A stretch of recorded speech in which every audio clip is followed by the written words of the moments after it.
Hi, welcome to Cinema Rewatch. Today, I will explain an American drama sci-fi thriller film called The Mandela Effect. Enjoy. The movie starts with a normal family hanging out on the beach. Brendan and Claire were blessed with a beautiful daughter named Sam. The family is having fun, and after some activities, they decide to rest a bit. Sam asks her parents if she can go digging for seashells, and that she won't get close to the water. They tell her she can go, but she must stay where they can see her. She goes looking for shells, whilst holding her Curious George plushie by its tail. A flashback is shown of the family playing Monopoly, watching the iconic scene when Darth Vader says, "Luke, I am your father." Sam reading the Berenstain Bears with her father. We cut back to Sam on the beach digging for shells. She manages to find one beautiful snail shell, but she notices that her Curious George plushie rolled down the beach into the sea, and was caught by high waves.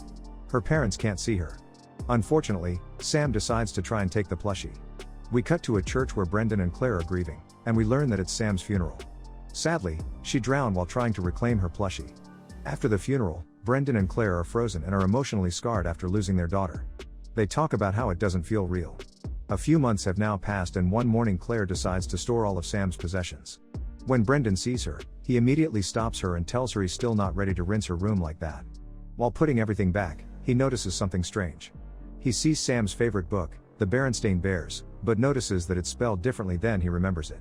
He remembers it as Berenstain Bears, with an E, instead of the A he just saw now. At night, Brendan still has trouble sleeping and hears someone entering his house. He takes a bat and goes to check it out. It turns out it was just Matt, Claire's brother, and he was searching for something to eat. Brendan asks him what's he doing here. Matt reminds him he said he can sleep here if he couldn't drive, and says he wanted to sleep in the garage but was a little hungry. They heat up some pizza and talk about stuff. Matt says he's seeing someone. Brendan tells him he's happy for him. Then he asks him something weird. He asks him how he remembers spelling the Berenstain Bears. Matt says he remembers it being Stein. Brendan shows him it's actually Stain. After Matt goes to sleep, Brendan is hooked up to the mystery and starts researching. He learns about the Mandela Effect. People having a false memory of something that never happened, or is different. He goes deep into the rabbit hole. The next morning Brendan notices a picture of his family on his fridge. But is stunned once again because he remembers taking this photo at the Pacific Science Center, not the Griffith Observatory. He prepared some coffee for Matt, who's sleeping in the garage. He proceeds to show Matt theories and other people's experiences about the Mandela Effect. All the weird abnormalities that occurred. How some people remember Mandela dying in the 80s, but he actually died in 2013. That Darth Vader never said, "Luke, I am your father," but said, "No, I am your father." Matt is very disturbed and confused about what Brendan is getting into. They get something to eat, and Brendan asks him if he can think of an explanation. Matt says it's just false memory. But Brendan has two theories. That they're sliding through parallel universes, or they're in a malfunctioning simulation. The conversation ends with a scratching head. Later that day, Brendan goes deeper and deeper into the rabbit hole again. Then he goes to visit a priest and asks him why did God take Sam. The priest tells him that what happened to her wasn't God's plan or desire. Or that God wanted another little angel. He tells him that he will never figure out the meaning of life. But tells him that he can find the purpose of his life. We cut to Claire and Brendan eating dinner. She says she's been talking to Matt, and that he told her he's worried about Brendan getting fixated about some internet theory. She wants him to fill her in. After some arguing, he asks her if she can picture the Monopoly man, and if she can tell him what's on his face. She answers it's a monocle. He tells her that apparently, it's never been the case. Claire goes to take the Monopoly board and sees the Monopoly man without a monocle. She thinks it's just weird and chuckles. He shows her another example, a Curious George children's book where George is drawn without a tail. He reminds her of the plushie that Sam had when they lost her. That it had a tail. Claire thinks Brendan is delusional, and they start arguing. Claire tells him that what he is doing is unhealthy and she just wants a happy life for them after what happened. He again starts researching about living in a simulation. He stumbles upon a physicist called Dr. Fuchs, who specializes in the simulation theory. He downloads an illegal video about him and repairs it. But the video still crashes, and he gives up. He discovers Dr. Fuchs' contacts, and creates a video of him talking and wanting to meet him. He sends it. The physicist never responded, and Brendan decides to track him down. He finds out where he works at, and confronts him. Dr. Fuchs recognizes him from the video and is intrigued that his ideas open someone else's imagination. Brendan offers to buy him coffee, but Fuchs is running late and refuses and says that he leaves him alone. The next day Brendan found out where Fuchs is living, and begs him to let him in. Fuchs lets him. They talk about the simulation theory. That the whole world is a simulation. They conclude that the Mandela Effect anomalies are mistakes left behind by micro-corrections that the simulation needs to make to keep it on course. Brendan concludes those are updates. Then Fuchs asks him, what exactly is he looking for? He answers he's looking for what's real, the truth about the world.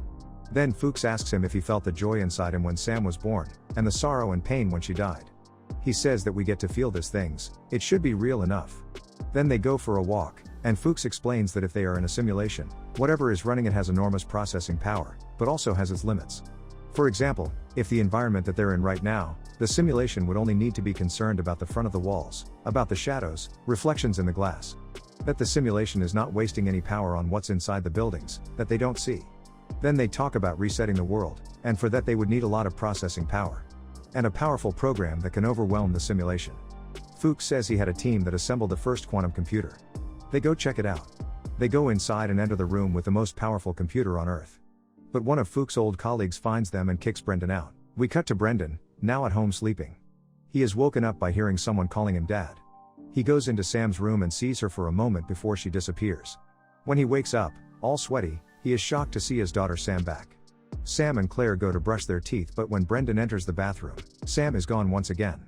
While he's driving to work, he calls Fuchs because he thinks the simulation is trying to confuse him and stop him. Only Fuchs doesn't answer. At work, he starts working on a program that can restart the simulation, meaning restarting the Earth. Once again while he's sleeping, Sam opens the door and tucks into bed with her parents. Brendan wakes up thinking it was just a dream, but when he goes to the kitchen he sees Sam again. This time she's there for real. He has a panic attack. He goes outside and calls all his friends and family. He waits for them to ask how they're doing. When they mention Sam, Brendan says she's alright and no one seems to remember her being gone. Then he indulges that the simulation gave him Sam back again and starts living his old life. The next day, the family does some bonding by going to a ceramics painting class. Brendan notices his cup shattering in slow motion. Claire starts acting weird and swears in front of Sam. Brendan notices that something is wrong. Then Claire destroys his cup and starts breaking others. Then they leave and Brendan pays for it. Back at home, Matt is there and Brendan asks him if he can watch Sam for a bit. Now that Claire is acting suspicious, Brendan goes to see Dr. Fuchs. When he knocks on the door, someone else answers. The polite lady tells him that Fuchs passed away 2 months ago, and Brendan can't get it into his head because he met him a week ago. The lady invites him in and tells him how he died. He used a rope. Then Brendan's glass starts breaking again. He thanks her and leaves. He drives to his office and proceeds to finish his program that restarts the simulation. He leaves an apology video for his family if anything goes wrong. Then Brendan goes to visit the place with the quantum computer that Fuchs showed him. He gets inside successfully. He's noticed by Fuchs' old colleague, and he starts calling security. Brendan needs to know the truth and knocks the man down. Then he goes inside the room with the quantum computer and uploads his program. The program starts and the computer begins to heat up. Brendan then leaves the place. He's on the bus and gets a phone call from Claire. She tells him that she doesn't feel good. He says he'll be at home shortly. Then an old granny starts glitching through the bus. Behind Brendan a couple kisses and their faces merge. Something is very wrong. He gets off the bus and starts running home. The environment around him changes and glitches constantly. He gets home and there are now 2 moons in the sky.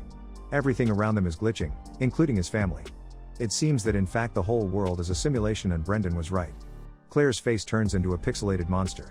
They look up to the sky and see the 2 moons collide. Quickly everything turns to black and the simulation shuts down. Then a montage is shown of the whole universe and Earth rebooting itself.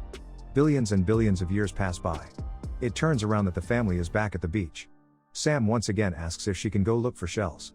They approve, but this time, Brendan yells her name and says that she leaves behind her Curious George plushie. She drops the plushie, that now has no tail. And the movie ends.